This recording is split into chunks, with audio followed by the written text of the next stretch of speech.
everyone out there. Welcome to the Normal America Show. I have an excellent guest today I've been looking to talk to for a long time, and we really have a great reason to talk to her today. So this is Rachel Wilson. My first time getting to talk with you in person, though I've talked with your husband, Andrew, many times. She's also known as Based Homeschool Mom, right, when she debates, and one of the best debaters that I've seen. Conservative, homeschooler, Christian values, and she was interviewed on Tucker Carlson's show here this Friday. So thank you so much for taking the time to come on and talk with us today, Rachel. Thank you for having me on. I'm super happy to be here. I mean, I do Tucker last night and then Rob Noor the next day. What could be better, you know? Right. And I would put myself almost at his level as far as the reach I get. He's usually getting around 8 million. I think I approach like maybe 18 on something. I do a little better than that, but no, thank you so much. I'm on it. And I know, because I've been talking to Andrew, I know that you're getting a lot of requests for interview after the Tucker episode. So yeah, I think that's excellent. That's fantastic. It's been a wild 24 hours. I bet. So you might not be able to hear this, Rachel, but what I thought I would do is the Tucker clip's only like 3 minutes, so I thought maybe I would play that for the audience because many of them may have not seen it. So yeah, we'll start with that, and then we'll talk about how that process went and the issues you were talking about with them. So let me go ahead and cue that up. So parents are voting out their school boards, pulling their children out of public schools, and they're doing it for a reason. They don't want their kids to be indoctrinated by crazy people. Rachel Wilson is a homeschooling advocate who lives in the rural Midwest. She understands what's happening and the scale of it. She joins us tonight. Rachel, thanks so much for coming on. So how big has homeschooling become in the face of the collapse of public education? Thank you so much for having me on, Tucker. This pandemic, we are now 2 years into it, and homeschooling has increased fourfold from the beginning of the pandemic to last fall, according to a U.S. Census survey. Wow. In addition to that, it's the biggest that we've ever seen. And in addition to that, we're hearing data scientists tell us that a full 25% of all jobs in North America will be remote by the end of this year. So I don't think this trend is going anywhere, and I think a lot more parents are going to be finding themselves at home a lot more often with their children, which I think is a wonderful silver lining to this situation. I don't think that anybody watching this show could say they're fully satisfied with how authority figures have handled this pandemic. We see oligarchs around the world trying to institute a great reset and kind of remake society in their image. But the good thing is that what man intends for evil, God uses for good. So we have a golden opportunity here, which is that the biggest demographic of people who have left the workforce and either stayed home or started working remotely are mothers of school-age children. So we're in a special situation to take advantage of this and use it to our own benefit to kind of get away from sending our kids somewhere 7 or 8 hours a day to be indoctrinated by people who, quite frankly, are enemies to a more traditional conservative or Christian way of life. And instead of those people teaching our children our morals, our culture, our values, we can go back to having parents and mothers teaching our kids those values. Oh, I mean, what you described is beautiful, and they are avowed enemies of your family and of your children. Very quickly, I think the main concern for a lot of people thinking about this is, well, will my kids grow up to be weird? I mean, are they socialized at all with no classmates? Right. People have a lot of concerns or worries when they think about homeschooling. Public education is actually kind of new. It's only really been the standard for about a century, and prior to that, we had other ways of educating people. So the good news I tell people is that it's really not that hard. You do not have to be an expert. You don't have to be a teacher. And you don't have to worry about not being able to socialize your kids either. We have so many ways that we can do that now, especially with the internet, all the bad that comes with it. There's a lot of good too. So we can get children into church, we can get them into intramural sports, and a lot of public schools also let kids do sports and band and things like that through the school as well. Well, they should. You pay for them. Rachel, thanks for joining us. Also, yes, a firearms exactly. instructor, I should point out. Great to see you tonight. Thanks so much. Hey, Sean. So, all right, that was the interview. I thought it was fantastic. There's a lot to talk about in there that I want to get to. We'll talk kind of more about what it was like to interview with Tucker. But the first thing I got to say is I thought you did an amazing job. When you're on a platform like that, you only have a minute and a half to 2 minutes to kind of make your point. And I thought the very first thing that me and my wife were both laughing was that you worked in talking about the Great Reset there. I thought that was amazing, that you did so in a super fluid way. It didn't appear obvious that you intentionally inserted it, but I know that you did. What did you think about trying to kind of get your message out there in that short of amount of time?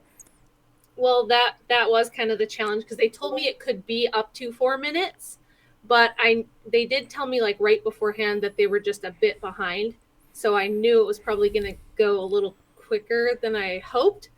So I actually had a few things I was going to try to work in, but I wanted to do that one first just because I think it's central to everything that's going on, everything we're talking about, and why this is really happening, why homeschooling is becoming so popular all of a sudden out of nowhere. And I wanted, it's my only chance to talk to that big of a group of people, right, maybe ever in my life. So I wanted it to be me. I wanted to sound like myself, and I wanted to get the message across that I've been trying to get across to people for a long time now. So I just felt like I gotta squeeze that in there somewhere. And the best part was that Tucker was like right on board with me. He was like right there with me. And even the graphic they had set up and the segment they did right before mine kind of just, it all kind of flowed together really nicely, which I feel like was kind of just providence that everything worked out that way. But yeah, I just wanted to work that in there and say what everyone's been through in the last 2 years, we all know this is garbage. Yep. Like, unless you're super, super indoctrinated and you're just like a down to your core bootlicker who just wants to be ruled by oligarchs. Everyone else knows that this stuff is wrong. It's not sincere. We know that COVID is kind of a pretense for other things, and that the things they've tried to institute, they don't want to waste a good opportunity. We know this. And it's like, we can either just sit here and complain and be like, oh my gosh, can you believe what they're doing? What are they going to do next? What are they going to get away with? Or we can see the opportunities in this to kind of take back society for ourselves. Andrew Torba from Gab always talks about a parallel economy. And that's the reason I was on Tucker, was because I wrote an article about homeschooling in the pandemic for Gab News. And it was super popular. And that's how the producers for Tucker found me. They read the article and they liked it. So they wanted me to talk about that. And central to the idea of building this parallel economy where it's like, you're not going to tell me how to teach or educate my kids. You're not going to tell me what I have to put in my body. You're not going to tell me that I have to accept things that are not reality, like, trans women in sports, in women's sports, things like that. It's like they're forcing their own reality on us now. And the good thing about everything becoming remote and everything changing is that I saw like this opportunity, like we can either grab this and take advantage of it and use it to change things for our benefit, or we can sit here and complain like we always do and just be like, I can't believe what these global elites are getting away with. You know what I mean? Yep. So I wanted to plant the seed in people's mind that this can be an opportunity. Like, you don't have to be a slave to this nonsense anymore. You can actually use this situation to take control and have a more family-centered society again. Not this bullshit, excuse my language, No, it's fine. where we're sending, Johnny to his elementary school and Susie to her junior high school building, and then daddy goes to work at his work, and then mommy goes to work at her work. And at the end of the day, if we're lucky, we spend 45 minutes together before everyone goes to bed. And that's family life now. It wasn't done that way for all of history. And so we can use the Great Reset to our advantage if we want to, because like I said in the interview, if 25% of jobs are going to be remote by the end of this year, that trend's probably not going to stop, and it provides an opportunity. There's a lot of moms who might be able to do part-time remote work if they need to, rather than drive and commute in every day and spend an 8-hour shift somewhere and then drive and commute home and have to have the kids in daycare all day. And a lot of parents have to rely on public school for basically to pay a lot of their daycare cost, because otherwise it just becomes impossible to live. Absolutely. So yeah, that's what I was kind of trying to just plant this seed for people. Like, you don't have to do it. the way that everyone's Right. been telling you have to do it. You can do your own thing and you can make this work for your family instead of against your family. No, one of the things I would say, so I graduated high school in 2002, and I was a decently smart person. There was no debate. It was like, you have to go to college. And I think people of my generation remember that it was just, well, you have to go to college. And now we see that's not the case. And I think the same is true of homeschooling. There's just been this mantra. No one can explain why, but there's this narrative out there like, well, you got to send your kids to public school or at least to a private school, but you can't homeschool. And I thought you did an excellent job of articulating why that stigma that's there is just not true. And you could see it now with the insanity you see that they're pushing at schools. Yeah. And something that I got pretty emotional last night after I got home, and like, you know, I'm getting 1,000 DMs and messages from people. Everyone I've ever known in my whole life is messaging me going, oh my God, I saw you on the TV. But even more than that, I went to the Fox News YouTube and saw they had posted the clip there. It had only been up for like an hour and it already had like many thousands of views and hundreds of comments from people saying, oh my gosh, thank you for having her on. I'm so relieved. Like, I've been wanting to homeschool. I've been wanting to do this, but I felt like I'd be weird. I felt like there is stigma. There's stigma attached to this. And that's what I've been fighting for the last 20 years, myself personally. Everybody sees me on streams and on debates, and they think that I just came up with these ideas and I just started talking about them, and that's that. But behind the scenes, I have gotten messages that would turn your hair white. The kind of hate that I have gotten simply for saying things like, you don't have to have a career. You don't have to go to college. You can just be a mom. Being a mom is a full-time job. It should be a full-time job. Once you have a kid or a couple of kids, that should be your full-time job. And we should not be pushing moms specifically to work. If single women want to work, if people whose kids have already grown up and moved away want to work. We've always had women who worked way back. In my book, I cover this a lot. This idea that women were just chained to a stove and not allowed to leave the house. It's all bullshit. Right. That's all propaganda by women's studies departments who now own the history of like women's history. They own it and they have rewritten it from their perspective, and told everybody that unless you have a job and you have your own money, you are just like, sorry. No problem. You are a slave. If you're not financially independent, if you depend on your husband's income or anything, you're a slave. You're going to be abused. You won't be able to get out. It's just the misconceptions are like mountains. There's so many of them. It's like we live in a false reality, and women feel like they have to go to college. They have to have a career. Then maybe once they have a career, they can think about having a family, but don't be dependent on your husband. And you can have a kid or two, but don't let it interfere with your career or you'll be a loser. There's just this stigma that we put on women, especially moms. And I've gotten a lot of heat for the stuff that I say when I say, no, you don't have to do all that. I was really smart. I was in like advanced classes all through school. I did all kinds of college prep. Everybody expected I would go to college. I had my first daughter when I was 20, and I was like, I don't want to do that. Right. I don't want to be away from her all the time. And I thought, what a stupid system. You want me to bring my daughter to someone else, pay half of what I make so that someone else can raise her and I can go to a job that I like my job, but I don't care about it like I do my child. Right. You know? And I looked around and it was like, everybody's doing this and we're all pretending it's normal. And it shouldn't be normal. And it's not making people happy. It's not. Like, study after study shows that, you know, one of the ironic things is you would think that there would be people all across the political spectrum that would be agreeing with the position you just outlined because it's fundamentally true. And yet, particularly on the left, because people brought into this sort of mantra of third wave feminism, none of us is saying that a woman shouldn't be able to work if she wants to. But because there was such a push and there was such a demonizing of stay-at-home moms, what we now see is the same families that used to be able to have one, you know, a mom stay at home and the dad go to work. Now, because of the mass increase in what we consider for the demand or the supply of labor, that we see that now a lot of people require both the mother and father to go to work, which then allows the state to further be able to indoctrinate your child because you're forced to put them in areas where the state now is in a de facto parent. And I don't think it's a coincidence that we're starting to see the fruits of that. The people that are coming out of this state education and the radical positions they have, the hatred for the country, the hatred for conservative values. And, I that's one of the things that I think is so important about what you're doing.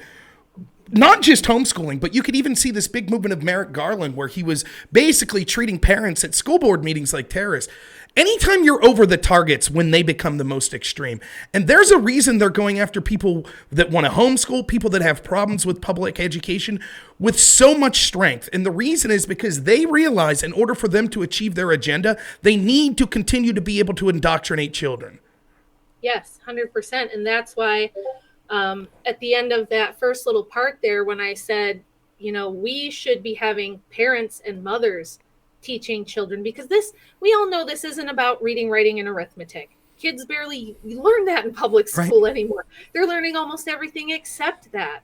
And it's like, if you can teach your kids how to tie their shoes, brush their teeth, use a fork, microwave a hot pocket, all the things we do teach our kids all the time, every day. And we don't think we need a teaching degree or a teaching license to teach children those things. You really don't need to be some kind of professional to teach kids how to learn, how to research things, how to read, just the basic things. And then now we have endless resources online, just endless. There's homeschool co-ops in every town. We're out in the middle of nowhere, rural Michigan, and there's homeschool co-ops all around us. There's, church resources. There's all different kinds of stuff online. You can do secular, you can do Christian curriculum, you can do unschooling, you can do Charlotte Mason. There's just as many options as you could ever need. And now there's tons of Zoom tutors and things like that since the pandemic too. So I tried to encourage people and say, you could be teaching your kids your values, your culture, your traditions. We used to do that. We used to have family-centered life, and we would teach our children and pass down the values. In fact, it's one of the most important things you do as a mother, because you're the kind of the center of the home. And I don't know about you, but most of the people that I know, it's like, if the family goes to church, it's usually kind of because the mom is like, okay, we're going to church. Dad could maybe take it or leave it, but mom says, no, we're going to church. Or, if we're doing family get-togethers, when we're having, social things going on, parties, barbecues, family reunions, it's usually the women that would drive that. And now, because we've all told them they have to be in corporate careers, there's nobody taking care of the elderly. Nobody takes care of their parents in their old age anymore. We put them all in homes. Nobody takes care of the kids anymore. We put them all in daycares. We have institutionalized everybody so that women can go to work. And then you think about it, if I'm at home cooking for my family, cleaning my house, teaching my kids, taking care of my elderly grandmother who's 95 years old, taking care of my family's health when people get sick or they need to go to a doctor or they need to see a specialist or go to the dentist, all those things are considered slavery. Right. By the progressives, by the feminists, it's all slavery that I have to do this. Why should I have to do these things? But if I go work in a kitchen as a chef, I'm a strong, independent woman. If I go work as a teacher in a school teaching other people's kids, I'm a strong, independent woman. If I'm doing these things outside the home and paying taxes for the privilege of doing them outside the home, I'm a strong, independent woman who don't need no man, and I'm a success. I'm looked at by everyone as successful. If I'm at home doing those things for the people I care about, the people I love the most, the people who are closest to me, it's considered oppression. It's you wasted your life. And that's what I was kind of getting at when I said I got emotional, is because, I was in all these smart kid classes and I was going to go be a doctor or a microbiologist or something in college. And I decided not to do that. And even my own family and friends, I got so many comments from people just like, oh, what a waste of your potential. You're just wasting all your talents. You could do anything. You're so talented. You're so smart. Why are you just a stay-at-home mom? And I would always be like, wow, that's really insulting. Right. And also, why would you not want the smart, talented women having multiple kids, staying home with them, teaching them, and bringing them up and raising them? Don't you think that high quality moms are going to produce high quality kids, and then therefore we'll have a high quality society. Has nobody thought this through? Right. But we don't. And women we are especially susceptible to wanting to be normal. We want to be normal. We want to fit in.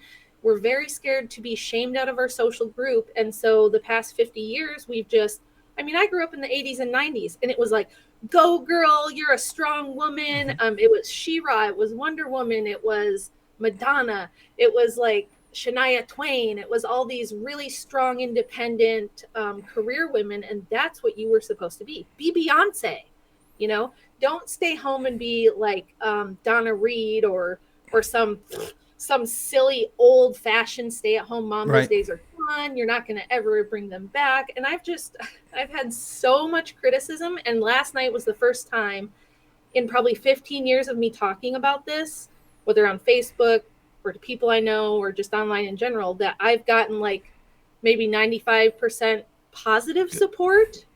And just to see all these comments of moms going, thank you for telling me this is okay. I want to do this. I've been wanting to do this. Finally, someone is just saying, it's okay. You can just be a stay-at-home mom. And not only can you just be a stay-at-home mom, but you should. It's awesome. It's great.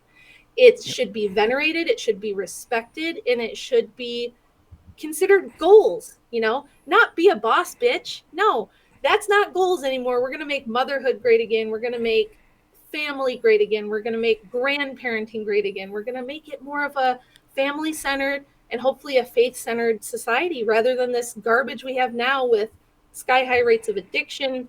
Everybody's on pills. Everyone's depressed. There's massive anxiety. Yep. Marriage rates are down. Divorce rates are up. I think 70% of kids are born out of wedlock now. It's crazy. Like the white rates of out of wedlock births have caught right up with, we used to always say that about African American families. Whites and everyone else have caught up. Yep. Most kids are not born to married parents. Most kids are not growing up with both parents. Most kids don't have real homes. They just have places they go where they sleep. And then the rest of the time, they go to daycare, and then they go to school, and they go to daycare after school, and then they see their family for an hour before bed. Yep. And you have to think, right? Like, so it's if you start to look into the research of this, it's absolutely frightening. With the advent of sort of the social media class, children in depression and suicide attempts and things like that are skyrocketing. And I think one of the reasons that we don't talk about something you're hitting on, what are the real relationships do they have? What are the face-to-face relationships they have? And I think that's why things like homeschooling and being a stay-at-home mom is even more important today than it has been in my entire lifetime. Because these relationships are hard to find now. It's hard as an adult to navigate, social media and things like that. And particularly during like all these absurd lockdowns and things they've had us under, it's hard to develop relationships with friends. So that family relationship, that's what kept me going. I'll be honest. I was someone that was like, I'll probably never have kids. It was the absolute. I was 37 years old when I had Hank. He's 13 months, or I was 36. He's 13 months now. It is by far the best thing I've ever done. And immediately I told my wife, she had a good job. I was like, what do you want to do? She's like, I want to be home. And so that's what we did. I picked up more hours and it's the best decision we've made. And I feel so much better knowing that we're not leaving him with some stranger, or we're not burdening some family member like, oh, you got to watch him while we're at work until we can pick him up. All of that anxiety is gone. And he's in a stable, loving relationship. We know that we are going to be able to impart our values on him. Yeah, exactly. And I mean, you're right when you say that's not what they want. Right. The few negative comments I did get about the Tucker thing were people, very progressive people, who were like, oh, heaven forbid you conservatives would ever expose your children to opposing ideas. Now, anybody who knows Andrew and me, do any of you really believe that our kids have never been exposed to opposing ideas? And I'm sorry, every institution is run by progressives. Mm-hmm. Schools, colleges, media, anything you can think of, daycare centers, all of the institutions, the entertainment media as a whole, everything they're exposed to on every screen they look at promotes progressive stuff. So for them to act like we're some kind of crazy extremists and we just want to like coddle our children and not let them be out in the real world and exposed to other ideas is ludicrous. It's nonsense. They're swimming in a sea of progressive ideas. excuse me if I would like to expose them to my ideas as well, timeless ideas that I believe in. Yep. I was raised by a very progressive Marxist feminist, and it ruined my childhood. It destroyed my mother. It destroyed our family. It was not fun for any of us. Right. And so many people have that situation where they're raised by, mom leaves dad, gets a new boyfriend. They grow up with mom and her succession of boyfriends, and dad's not really around much. Dad gets demonized. And then we all just grow up and repeat that. We all just grow up and repeat this cycle of like, well, this is the way it is, and mom needs to be happy. And she was tired of dad and she wanted a career and this and that. And it's like, I do get a lot of women who are very angry at me and think I'm terrible and think I'm a traitor to the sex, and that, I'm breaking the sisterhood. I got a comment where somebody was like, "You've betrayed the sisterhood." And my comment back was, "No, you betrayed the sisterhood. You betrayed the sisterhood when you all decided we're going to just sleep with anyone all the time. Don't have to be married. We're not going to require any sort of commitment from the man to raise a child or anything. We're just going to have free sex all the time." Well, if half of you are doing that, it screws the rest of us who don't want to do that, because why would the men like date us for 6 months and wait a year or two till they marry us to be able to have sex? They're just going to go with whatever progressive feminist in college will sleep with whoever. And that's exactly what's happened.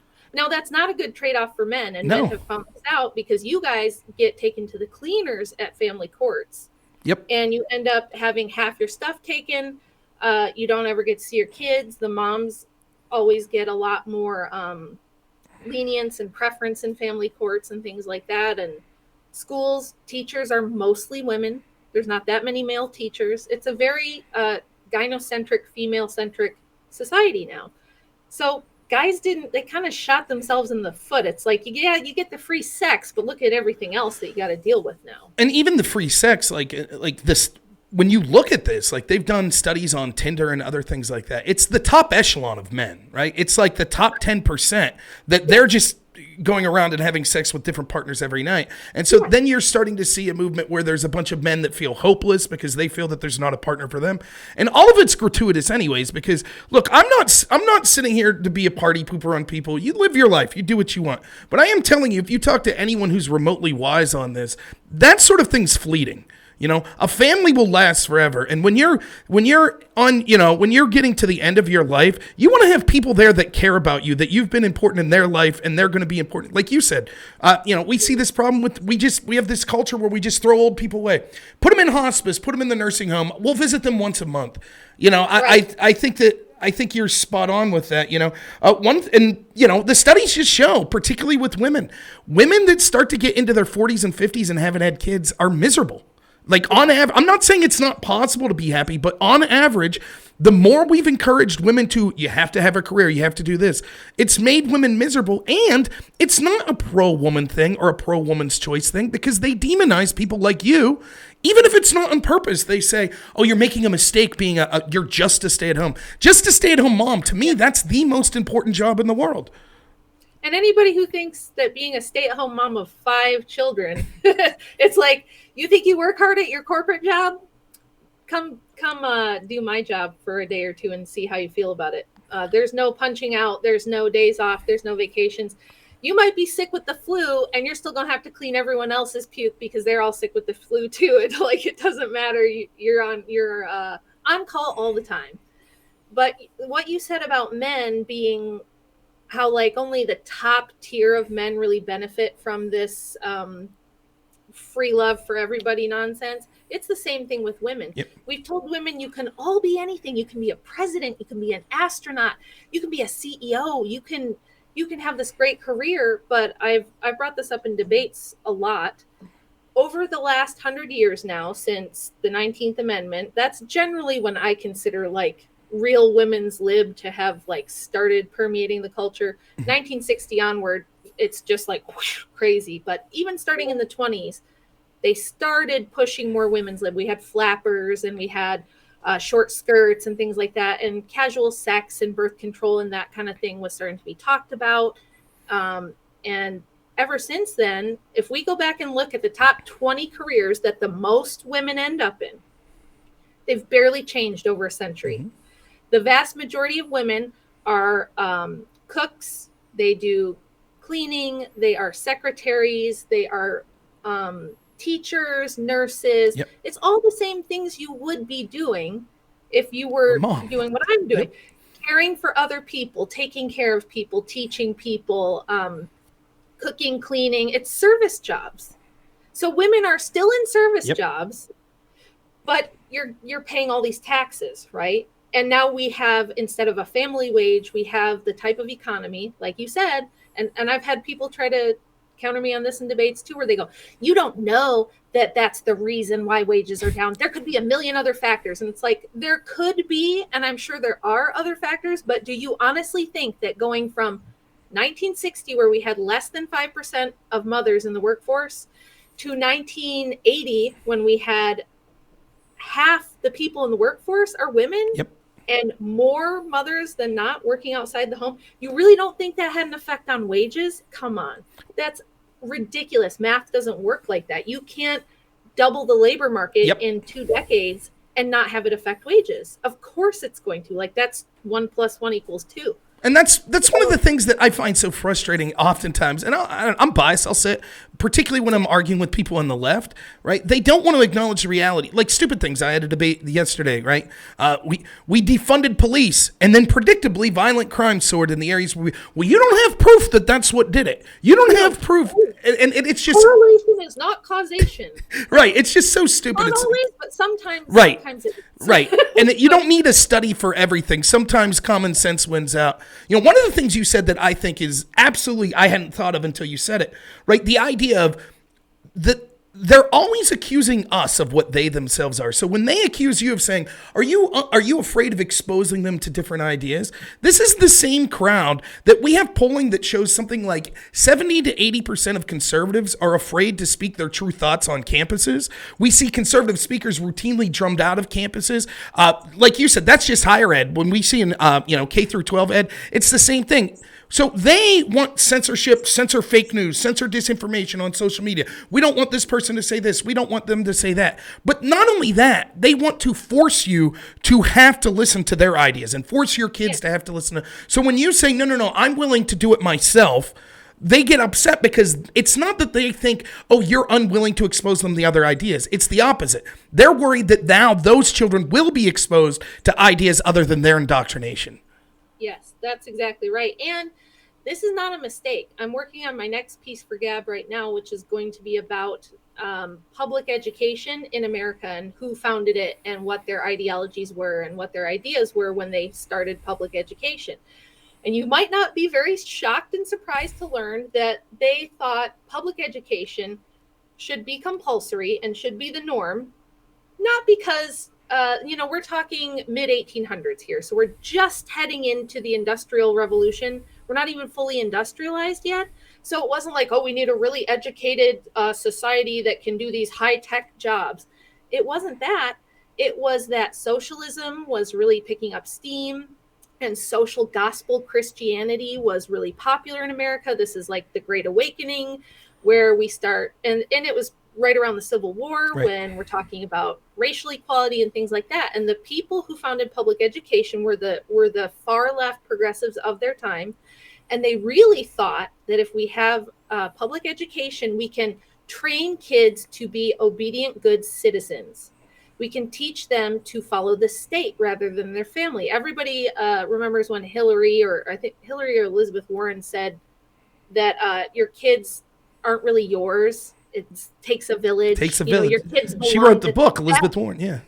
That was their exact ideology. And they thought they could bring world peace and end to war if we made public school compulsory and we taught everybody to just be little cogs in the wheel and just be little interchangeable widgets who would all think the same, do the same, believe the same. And then that'll be so great because we won't have conflict anymore. And then we won't have war anymore. So nice utopian idea, but obviously you and I would say that, first of all, it's not going to work. We don't see that. Public schools are one of the most violent places Right. in our society. Most kids have their first interaction with violence at public school. My kids at home have never been bullied. They've never had a kid beat the crap out of them. They've never gotten jumped by multiple kids at once. That's not even like my kids they can't even conceive of that. They're like, what? What do you mean? They have friends that go to public school. My youngest one, who's just turning 10 yesterday, she has a little friend, this little boy that she's friends with, and he barely ever goes to school because he's constantly getting beat up. He's small for his age, and there's girls that beat him up. There's groups of boys that have beat him up, and he just gets bullied half to death. He's terrified to go to school. He doesn't want to go. And like my kids are just like, who would send their kids there? Why does his mom try to make him go if he's going to get hurt? Like it's your first responsibility as a parent to provide physical safety for your children. So we see every single day on social media some viral video from somewhere in this country of a kid getting punched in the back of the head until they pass out. Yep. And teachers don't step in. Nobody steps in. And this is normal now. Violence in schools are normal. We have school shootings. We have people bringing weapons to school. We have gang violence in schools. And we just have bullying. We have racial violence in schools. It's one of the more violent places. It's very similar to prison, but for children really is what it's like now. So much for the idea that we're going to indoctrinate everyone and have uniformity of thought and therefore world peace. But that was the original idea behind public schooling.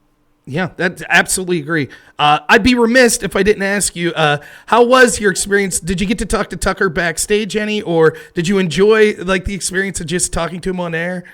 Yeah, it was really fun. It was a little weird because, everything's by satellite. So I go to a station in my nearby city and there's like a studio with a big green screen and there's like a producer and a camera person and they put the little mic in your ear and they like check it to make sure it works. And then you're listening to the show backstage for a few minutes until it's your time to go on.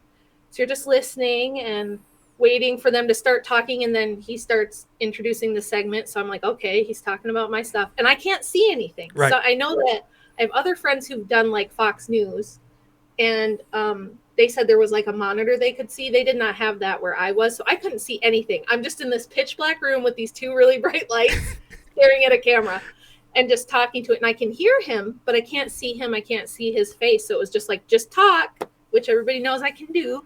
So I just talked and I could hear him and it was going great. And then the very tail end, because they were running behind, as I'm answering his second question, the producer in my ear starts going, rap. And at first I wasn't sure they were talking to me because they were talking to me, but also to each other. Right. So at first I wasn't sure they meant me. And then I went, oh crap, they mean me. So I better like hurry up and finish what I'm saying. And he was like, and you're a firearms instructor. Bye. And I was like, cool. Oh, we're done.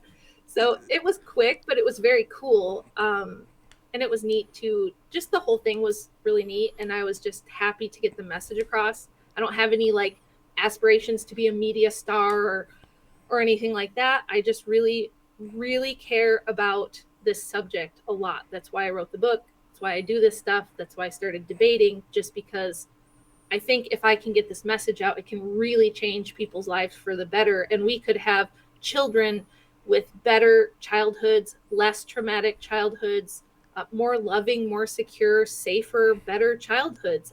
That's what I care about. And that's what I want. So getting to go on the biggest cable news show ever to talk about that, I was just like so thankful. Yeah, and Tucker seems like a genuine guy. I don't agree with him on everything, but he seems the type of guy, like when you see footage of Tucker not at work, he's like fly fishing or he's with his family. Like, and I get the feeling that's who he really is. So yeah, I think that's cool. So I would be remiss if I didn't bring it up because Andrew would yell at me. Could you just talk for a couple minutes about sort of the mentality you have there, talking about the importance of homeschooling and how that sort of mentality also goes through the Crucible, where like you guys are trying your best to kind of have a platform where people could put these ideas out there, debating other people on an equal platform. Wonder if you could talk about that for a minute. Yes, I love the Crucible. I was going to try to work in a shout out, but there was no time for that. But it is really important. And the reason that I support Andy so much when he's doing this, and I want him to win so badly, is because he does want truly a platform where people can discuss ideas, because he thinks, look, if you have a chance to work through these ideas logically, to discuss them, to talk about how they affect the world, to talk about real people and what happens, most people are going to realize that some of the stuff they think is wrong. So like everybody knows he goes after the racial supremacists. He confronts atheists or pagans or other people like that he disagrees with, but he always does it with the idea that, look, man, I want you to find the truth. He thinks there is objective truth, and we live in a world where a lot of people tell you there's not. So he's like, let's get to the truth. If you think your idea is the truth and it's better, let's hash it out. Let's battle it out, and let's see what people think. Let's try to sway hearts and minds and see what happens. And a lot of people kind of shit on that now. It's like everybody's so used to a Nick Fuentes or like a Hassan Piker, somebody who's going to come on and tell you their thing, right? They're going to monologue to you for 2 hours about, this is how it should be. These are my ideas. This is why everyone should follow me, right? And it's all about that person and their cult of personality. And people get a little confused about the Crucible because Andy is a right-winger and so is Pedro. And so they assume, okay, this is a right-wing show. And in a way it is, but more than that, his whole vision for it is, we need to test ideas. We need to let people battle it out in the marketplace of ideas and see what happens. Again, it's cool to shit on that these days. And everybody's like, oh, the marketplace of ideas didn't work, blah, blah, blah, blah, blah. But Andy he's always ahead of the curve. He's always, people are always shocked. They think he's like a soothsayer or a fortune teller or something, but he's just very good at logically thinking through and understanding people's behavior and kind of being able to see what's next. And he's very certain that if you can battle these ideas out and prove what's true, that more people are going to come over to your side. So, and I think that what he has that's right is he understands that because at the end of the day, you're going to get an audience based on entertainment value. And he understands that the entertainment value is that. But most of these other shows try to manufacture the entertainment, right? So they're going to have a 9-person panel because, we'll get some characters on here. And that to me, there's a feeling of fakeness to it. And the other thing I love about this, and I think you would agree with this as well, if you have convictions in your spirituality or ideology, even if you don't know every specific issue out there, you could be authentic and honest of what your beliefs would lead you to think about that situation. And you might run into someone who knows more about that particular situation or they're more articulate than you, but you're comfortable having those discussions because you have such a strong foundation. Yeah, and we have seen, I mean, this Andy's show is 6 months old, okay? It's very young, and it's already popular, and it's already influencing a ton of people. Like, I have personally watched him debate people away from being like white supremacists or atheists or feminists or pagans or other things. I've sat there and watched Zen Shapiro literally convert people to a pro-life position live on the air. And we have other people that have done that as well. And it's like, if the leftists or the progressives can come on and do that, if they can do that, if your idea can win because it's true, then that's what should happen. But if your idea sucks and it's false and it can be destroyed by a good debate, then it deserves to get destroyed by a good debate too. So, I agree. I mean, it works. There's already a lot of people that have like messaged me or messaged him and been like, wow, I never thought about this that way before, or I just never heard anybody explain it that way. And so I think it is important. I think we still can battle it out with ideas. I don't think that those days are gone, like some of the pundits now try to say. I totally agree with you. So we'll get you out of here on this. Can you please tell us about the book and where people could buy it? So the way that I do everything is I'm a big history nerd, and I always want to know, like, where did this come from? If there's an idea that's really pervasive, but it doesn't make sense, and it seems very like there's a ton of propaganda behind it, my first instinct is to always go to the history of it and go, okay, where did this come from? Who came up with it? What was their ideology? Things like that. So when I started to figure out that feminism was bullshit in my 20s, I started reading the history and things like that. And when I started the book, I thought it would be more about the funding and the elites who were behind it. But I found this really, really strong, pervasive religious current within feminism, even early feminism, going back a few hundred years, that it was always tied to the occult. There were many of the suffragettes. I'm like, how did we not know that very well-known suffragettes were occultists?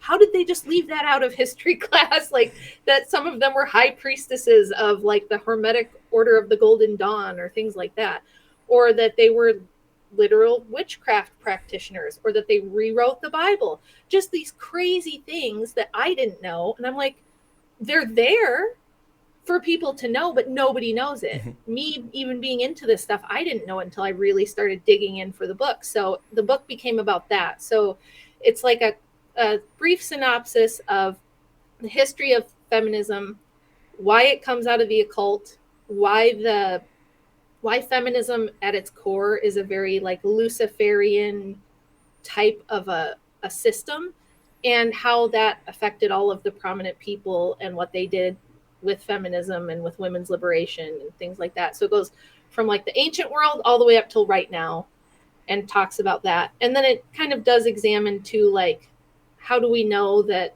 this hasn't worked? And I do have at the end chapter, the stuff you hear me talk about a lot, the talking points of all the statistics and the figures that we have that prove that, hey, we gave this a shot and it's really not working out so well. So maybe we should rethink that. So that's the book. It's on Amazon right now. The audiobook will be out like this week. We're producing it right now. So. And what's the title? Just so people could look at it. Occult Feminism, The Secret History of Women's Liberation. Awesome. I'll make sure I put the links to everything. Is there any particular channel or social media place that you'd like to direct people to that they can hear more from you? Definitely go to the Crucible. I do have some debates on there. I'll be doing more on there. So if you want to like go to a media channel, that would be it. I do not have my own channel right now. I'm too busy still homeschooling and doing all that stuff. It would be very tempting to just like turn that into a full-time job, but I don't want to do that. The kids come first. So I don't have my own channel, but I do stuff on the Crucible, so definitely go there. Then you can just follow me on Gab. I do some articles for Gab News. And right now, that's kind of it. Okay. Well, thank you so much for your time, Rachel. I have to say, your message deserves to get out there. You're one of the most entertaining and informative people that I listen to. And I was very proud and honored to be able to interview you immediately after you got on Tucker's show. So thanks so much for taking the time today. Thank you so much. I loved coming on your show. It was a great time. I love talking to you. So thanks for having me on. Okay. Thanks so much.